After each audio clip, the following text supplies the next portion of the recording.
12:9 dice así: y me ha dicho, bástate mi gracia, porque mi poder se perfecciona en la debilidad.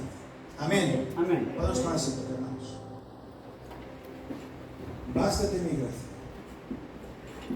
Mirad, uno de los himnos más famosos de todos los tiempos es Amazing Grace, título traducido al castellano como Sublime Gracia, Gracia Divina o Gracia Admirable. El problema es que ninguna de esas traducciones le hace justicia al sentido del título original en inglés, porque la palabra amazing no solo hace referencia a algo sublime y admirable, sino que además conlleva la idea de sorpresa, es decir, de algo inesperado. Si algo es amazing para ti, no será solo por su belleza, o por su grandiosidad, o por su genialidad, sino que además es porque no esperabas que fuera así de hermoso, grandioso o genial.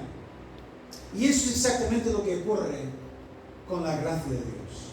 La gente espera encontrar en la Biblia a un Dios severo de justicia, y lo que no esperan encontrar es un Dios lleno de gracia y amor para con el pecador. Porque la gracia de Dios es verdaderamente amazing, sublime, hermosa, maravillosa y sorprendente. El autor de este himno fue John Newton, un hombre que había sido marinero y traficante de esclavos. Según sus propias palabras, Newton escogió desde joven un camino de muerte alejado de Dios y lleno de malos hábitos. ¿Dónde empieza, Su padre le forzó a unirse a la Royal Navy, o sea, la Marina Real Británica, para intentar enderezar a su hijo rebelde. Pero Newton finalmente desertó y fue transferido a un barco esclavista. A bordo del Greyhound, Newton ganó notoriedad por ser el hombre más blasfemo de toda la tripulación, y se burlaba abiertamente de la autoridad, creando poemas obscenos y canciones peyorativas sobre el capitán, que se hicieron muy populares entre sus compañeros. Lo que quiero decir es que Newton era todo lo contrario de lo que se pudiera considerar un buen hombre. Más bien, era el más mal hablado y más rebelde de toda la tripulación de marineros cautivos. Sin embargo, en marzo de 1748, mientras el Greyhound estaba en el Atlántico Norte, una violenta tormenta azotó la embarcación, provocando que cayera por la borda un marinero situado en un lugar donde justo antes había estado Newton. ¿Por qué no cayó Newton, que era más malo, por la borda? ¿Por qué no se hundió la Greyhound durante esa tormenta perfecta? ¿Por qué? Por la gracia sublime, hermosa, maravillosa y asombrosa de Dios. De hecho, fue durante esa tormenta que Newton empezó a entender el profundo mensaje que Dios le estaba enviando. Dios lo había escogido por gracia, por su amazing gracia. Otro hombre que conocía bien la gracia de Dios fue el autor de la epístola en la que se encuentran las palabras divinas que hemos leído: bástate mi gracia. Antes de ser conocido como el apóstol Pablo, Saulo era perseguidor de la iglesia. Según leemos en el capítulo 8 del libro de los Hechos, y Saulo asolaba la iglesia y entrando casa por casa arrastraba a hombres y a mujeres y los entregaba a la cárcel. De hecho, cuando Esteban fue apedreado por su fe en Jesús, Saulo consintió en su muerte. Y leemos al principio del capítulo 9 del mismo libro: Saulo, respirando aún amenazas y muerte contra los discípulos del Señor, vino al sumo sacerdote y le pidió cartas para las sinagogas de Damasco, a fin de que si hallase algunos hombres y mujeres de este camino, los trajese presos a Jerusalén. Saulo no se conformaba con erradicar a los cristianos de Jerusalén. Quería ir hasta Damasco para apresar a los que pudiera haber allí, y después quizás sería más lejos hasta erradicarlos por completo sobre el faz de la tierra.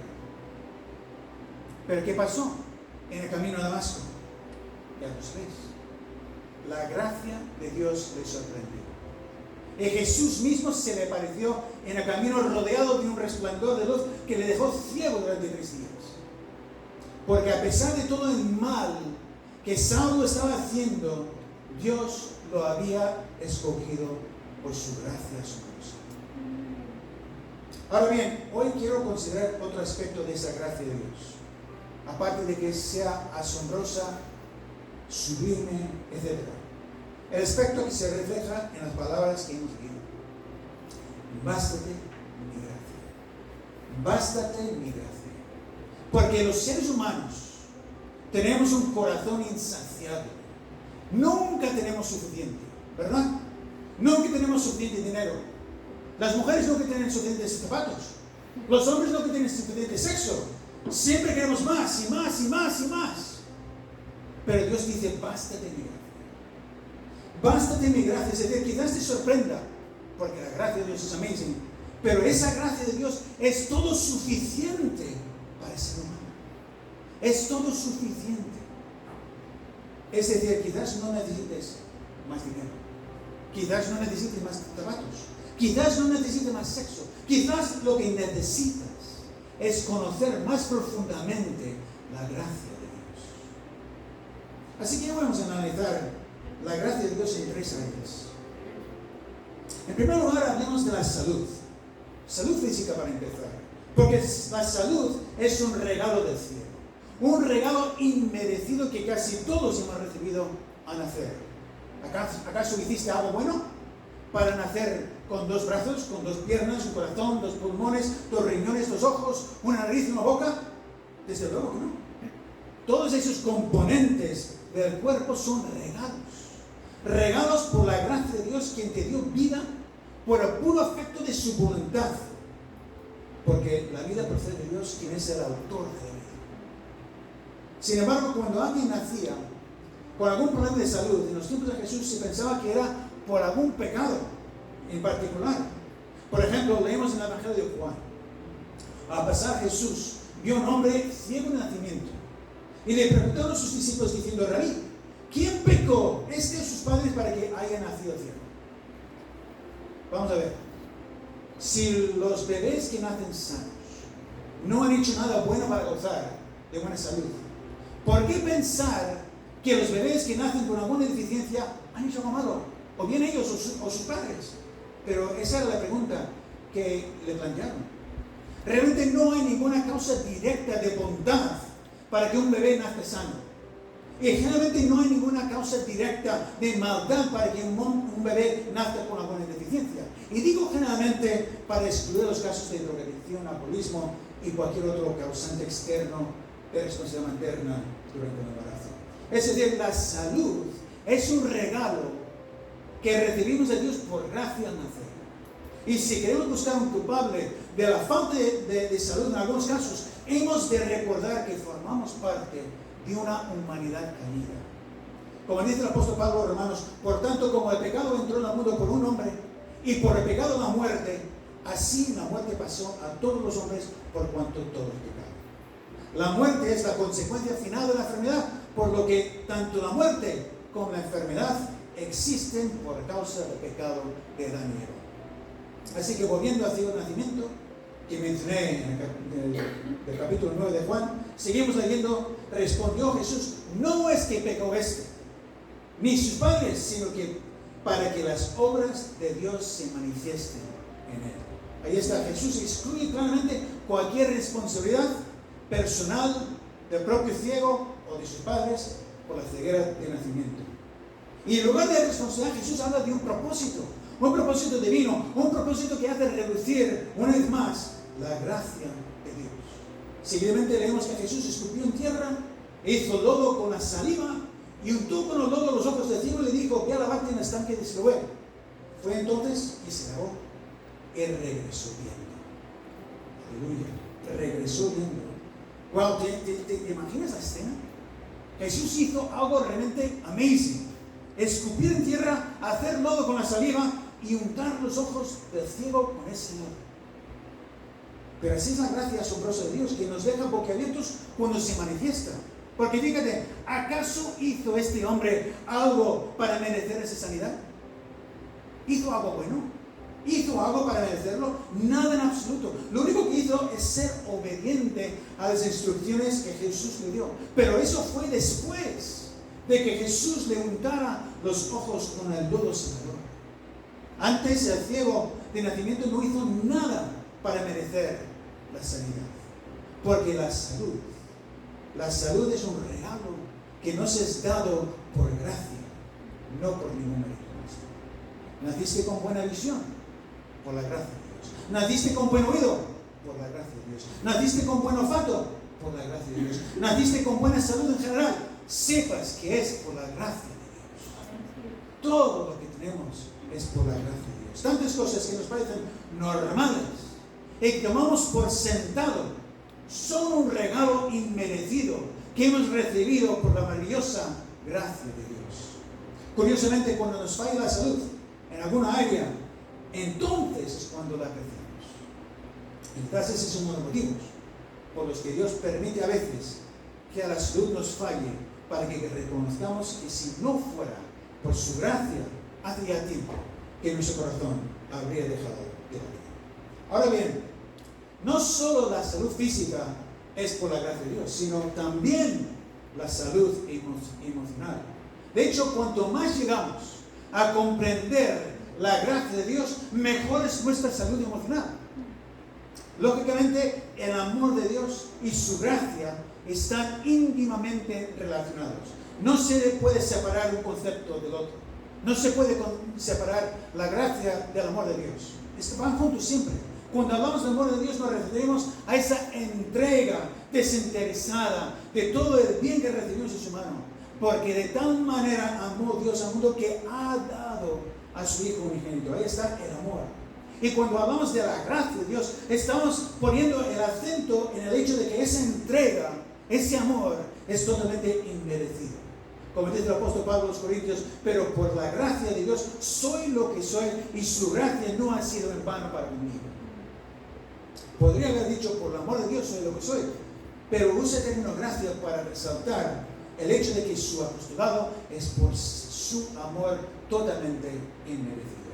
Todo esto lo digo para poder citar lo que dice el apóstol Pablo a los Efesios, que expresa ese deseo diciendo: seáis plenamente capaces de comprender con todos los santos cuál sea la anchura, la longitud, la profundidad y la altura, de conocer el amor de Cristo que excede todo conocimiento, para que seáis llenos de toda la plenitud de Dios. Llenos de toda la plenitud de Dios. ¿Ves la relación entre la comprensión del amor de Dios y la consecuente plenitud nuestra?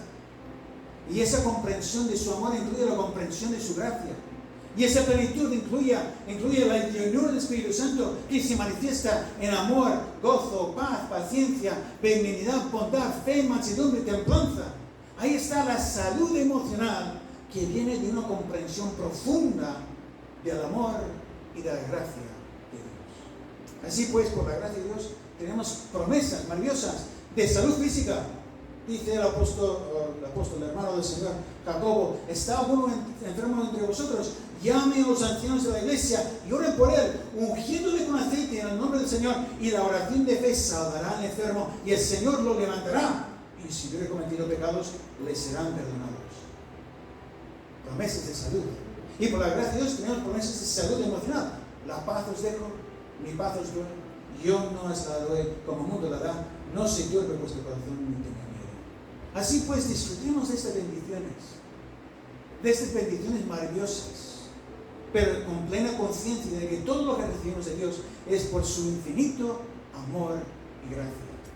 No reclamemos nada como si fuera un derecho nuestro, ni por ningún supuesto mérito nuestro, porque todas esas promesas son por su amazing gracia. Así pues, vista la gracia sanadora, en segundo lugar consideramos la gracia salvadora. Porque Jesús vino principalmente para obrar nuestra salvación. Todos los milagros y sanidades que Él realizó tenían la intención de demostrar quién era Él y cuál era su misión aquí en la tierra. Por ejemplo, cuando Jesús sanó a paralítico que bajaron por el techo, no se limitó a sanarlo y ya está, sino que dijo, ¿qué es más fácil de decir a paralítico? ¿Tus pecados te son perdonados?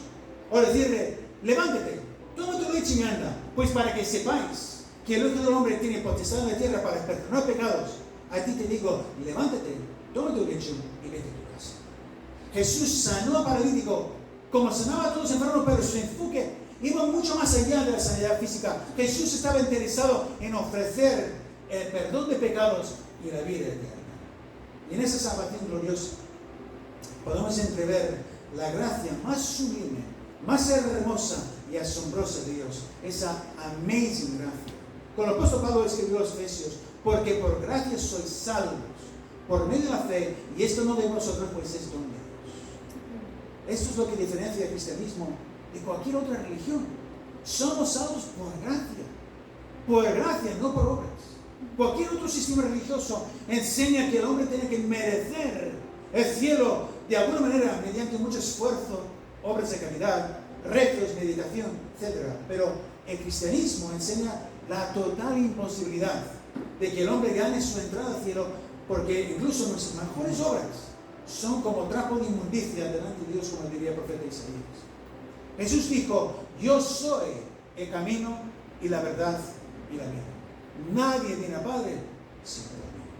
Así pues, la única forma de acercarnos a Dios es a través de la persona y obra de Cristo Jesús, porque Él murió en nuestro lugar en la cruz a fin de pagar la deuda de nuestro pecado y resucitó al tercer día para darnos vida eterna. La salvación no se merece, la salvación se recibe como un regalo maravilloso que Dios nos concede por su gracia inefable, su amazing gracia. Así pues, nada podemos hacer para merecer la salvación, pero sí hay algo que tenemos que hacer para poder apropiarnos de ella. Tenemos que recibirla por fe. Por ejemplo, el ciego de nacimiento, que hemos mencionado antes, recibió la vista por gracia. La obra de sanidad le hizo Jesús untando el lodo con su saliva en los ojos. Pero luego él tuvo que ir y lavarse en la estanque de Siloé. Entonces la sanidad se hizo efectiva y regresó viendo. Asimismo, Jesús hizo la obra de salvación para toda la humanidad en la cruz. Potencialmente todo hombre y toda mujer puede ser salvo por esa obra sublime de redención. Pero para que se haga efectiva esa salvación por gracia, hace falta seguir las instrucciones de Jesús y creer en Él y en su obra. Es decir, hace falta fe. Jesús dijo, el que cree en mí tiene vida eterna. Y en otra ocasión dijo, yo soy la resurrección y la vida. El que cree en mí, aunque esté muerto, vivirá. El que cree en mí. También el que oye mi palabra y crea que me envió tiene vida eterna y no vendrá a condenación, mas ha pasado de muerte a vida. Y ya resucitado dijo, y por todo el mundo predicando el evangelio de toda criatura, el que creyere y fuere bautizado será salvo, mas el que no creyere será condenado. La fe es imprescindible. La fe es esencial para poder recibir el regalo inmerecido de salvación, que es por esa maravillosa gracia que Dios te extiende hoy.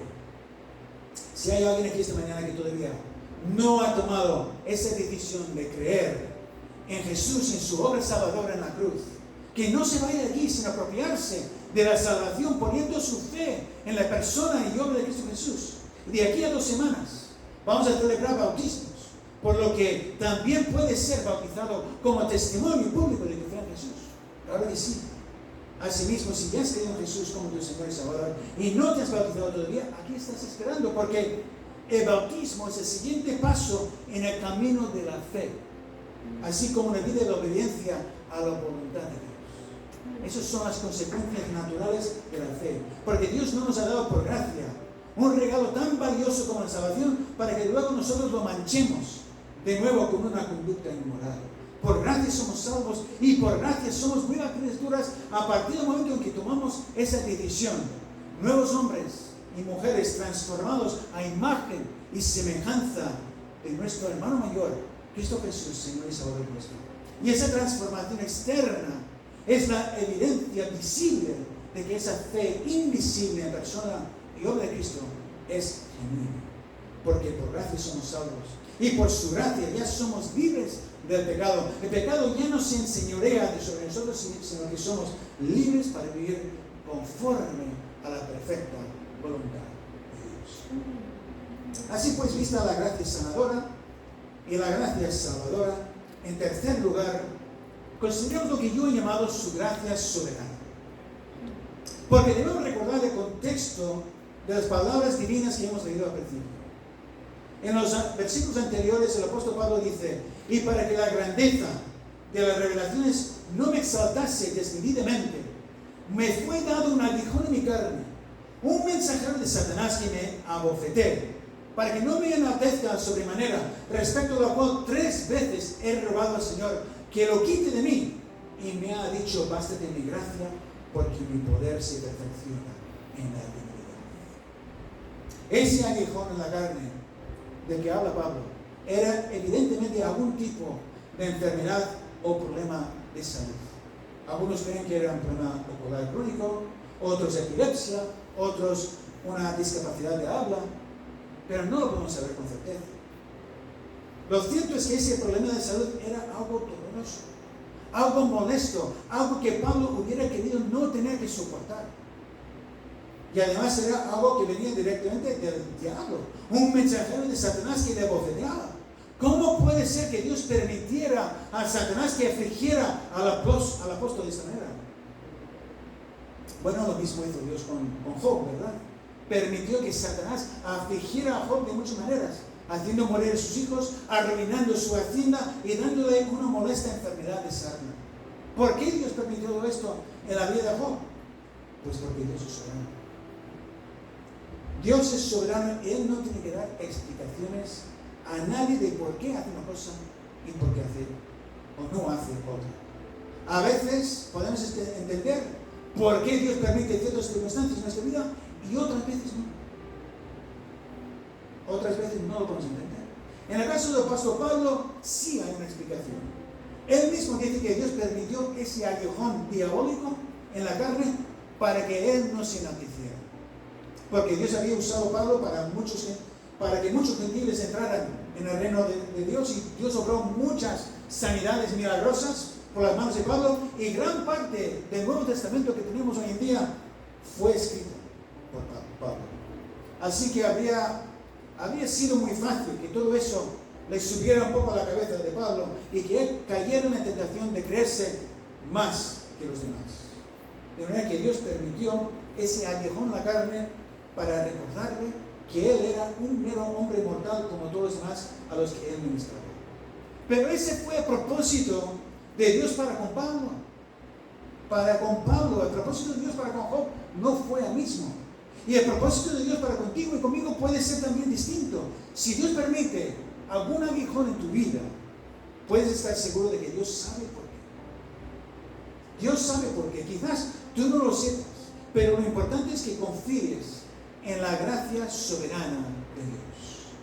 Porque lo que es lo mismo para Pablo, para Job y para todos los demás, para nosotros también, son estas palabras: bástate mi gracia, porque mi poder se perfecciona en la debilidad. Fíjate, Esteban fue el primer mártir de la iglesia y murió en debilidad, porque sus huesos y su carne no pudieron soportar las heridas y el peso de las piedras que lanzaron contra él. Y después de él muchos murieron por causa de la persecución que sufrieron los cristianos durante los primeros siglos. Pero esa debilidad física y esa vulnerabilidad a la fuerza de los leones, etc., mostraba la firmeza de su fe inquebrantable en la persona y obra de Jesús. Y así otras personas se convertían a Cristo al ver su fe que soportaba incluso la muerte, por la certeza de pasar la eternidad en la presencia de Dios. Porque la gracia de Dios es soberana, y aun cuando parece que somos débiles, el poder de Dios está actuando en nosotros para cumplir sus propósitos eternos. El problema es que muchas veces ignoramos cuáles son esos propósitos divinos, y por eso nos lamentamos y nos quejamos. ¡Ay, pobre de mí, tengo este problema! Y por más que pido a Dios una solución, todo sigue igual. ¡Qué desgraciado que soy! ¡Qué mal me siento! No digas eso. No digas eso ni lo pienses, que seas desgraciado. No. Más bien admite tu incapacidad para comprender la mente de Dios. No podemos entender siempre por qué Dios permite ciertas circunstancias en nuestra vida. Al menos lo podemos entender en el momento presente, pero un día lo llegaremos a comprender. Mira, hay una película titulada Soul Surfer que cuenta la historia verídica de Bethany Hamilton, quien con 13 años fue a surfear una mañana en una playa de Hawái con sus amigos. Un tigre le atacó y le arrancó el brazo izquierdo justo debajo del hombro. La película narra toda su historia. Por la gracia de Dios, ella sobrevivió, y la película narra su lucha de fe y de cómo afrontó esa pérdida de brazo y cómo se sobrepuso para volver a surfear. Ahora esta mujer cristiana es madre de 4 hijos y una inspiración para millones de personas a través de su autobiografía publicada en 2004 y la película que se estrenó en 2011. Bástate mi gracia porque mi poder se perfecciona en la debilidad. La gracia de Dios está por encima de nuestras debilidades y nuestras luchas. La gracia de Dios es soberana porque Dios siempre está cumpliendo sus propósitos y planes de bien para nuestra vida si confiamos en Él. Como dice Pablo a los Romanos, y sabemos que a los que aman a Dios todas las cosas les ayudan a bien. Así pues, confiemos en esa gracia soberana, aunque tengamos algún aguijón en la carne que nos moleste y no sepamos el por qué, porque el poder de Dios se perfecciona en nuestra vida. En eso podemos estar seguros. Concluyo ya esta mañana con una pregunta. ¿Te es suficiente la gracia de Dios? ¿Es suficiente para ti? ¿Qué más necesitas? Fíjate, por su gracia tenemos vida. Por su gracia nuestro corazón late unas 115,000 veces al día, ¿lo sabías? 115,000 veces. Por su gracia tenemos salud física en mayor o menor grado. Y si algo nos falta de salud, tenemos promesas maravillosas para reclamar esa salud. Por su gracia tenemos salud emocional. Toda la salud emocional que queramos, según nuestra fe y sus promesas. Y por su gracia tenemos una salvación maravillosa, gloriosa, que ya podemos disfrutar aquí en la tierra y una mansión gloriosa que nos está esperando en el cielo. ¿Qué más podemos pedir? Bástate mi gracia porque mi poder se perfecciona en la debilidad. Quizás no entendamos todas las circunstancias de la vida, pero una cosa es cierta: la gracia soberana de Dios no nos fallará. Su gracia no nos fallará. La gracia soberana de Dios es suficiente. Así pues, seamos agradecidos por lo que tenemos y por lo que entendemos, y pidamos a Dios lo que nos falte, confiando plenamente en su amazing gracia soberana. Que Dios bendiga.